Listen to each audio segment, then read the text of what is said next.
நண்பர்கள் அனைவருக்கும் வணக்கம். இந்த நாள் மகிழ்ச்சியான நாளாக எனது மனமார்ந்த வாழ்த்துக்கள். இன்றைக்கு பார்க்கக்கூடிய பதிவு கிழக்கு பார்த்த வீட்டிற்கான வாஸ்து சாஸ்திரம். இந்த பதிவை பார்ப்பதற்கு முன் ஒரு நற்சிந்தனை.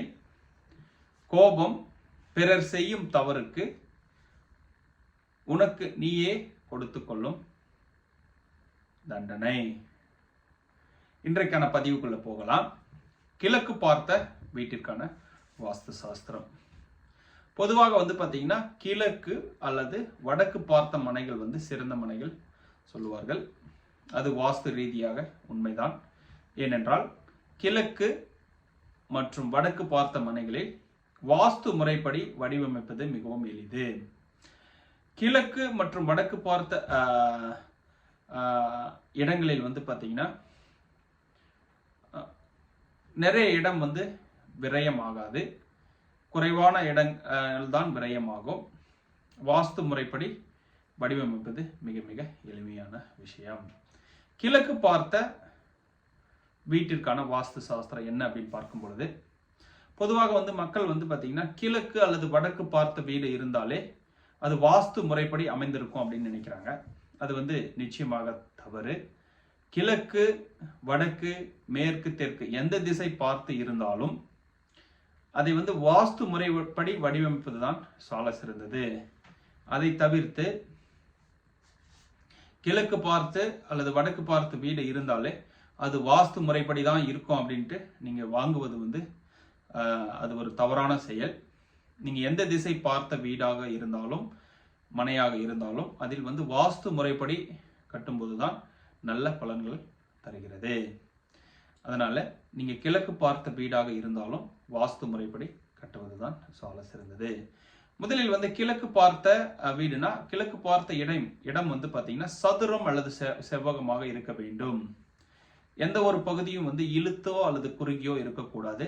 இது முதல் விஷயம். இரண்டாவதாக கிழக்கு பார்த்த வீடாக இருக்கும் பட்சத்தில் பொதுவாக செய்யக்கூடிய தவறுகள் என்னன்னா, வடகிழக்கில் போர்ட்டிகோ அமைத்து பில்லர் அமைத்து போர்ட்டிகோ பெரிய போர்ட்டிகோ அமைத்து அதற்கு கீழ் பாத்தீங்கன்னா கார் பார்க்கிங் அமைப்பார்கள்.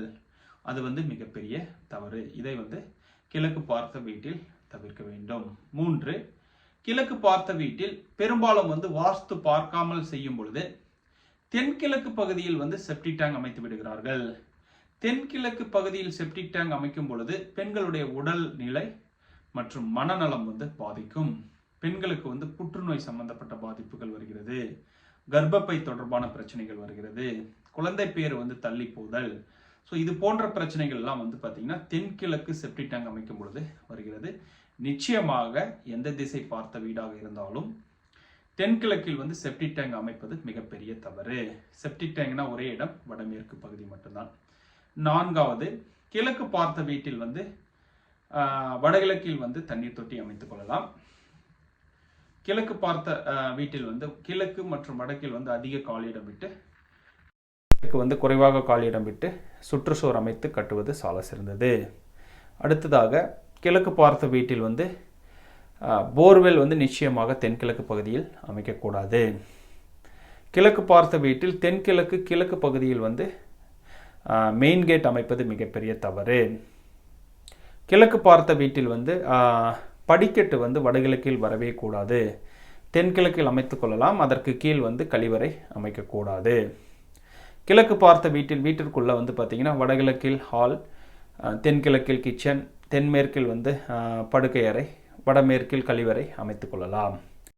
வீட்டிற்கு வெளியே கிளை வீடு அமைக்க வேண்டுமென்றால் தென்கிழக்கு கிழக்கு பகுதியிலோ அல்லது தென்கிழக்கு தெற்கு பகுதியிலோ வீட்டை தொடாமல் அமைத்துக் கொள்ளலாம். கிழக்கு பார்த்த வீட்டை பொறுத்த வரைக்கும் தென்கிழக்கு கிழக்கு பகுதியில் தெருக்குத்து வருவது மிகப்பெரிய தவறு. ஸோ இது போன்ற விஷயங்கள்லாம் நீங்கள் கிழக்கு பார்த்த வீட்டில் சரியாக அமைக்கும் பொழுது நல்ல ஒரு வாஸ்து பலம் வாய்ந்த மனையாக அமைகிறது. மிக்க நன்றி. வாழ்க வளமுடன், வளர்க விவசாயம். எல்லோரும் எல்லா புகழும் பெற்று வளமுடன் வாழ வாழ்த்துகின்றேன். நன்றி.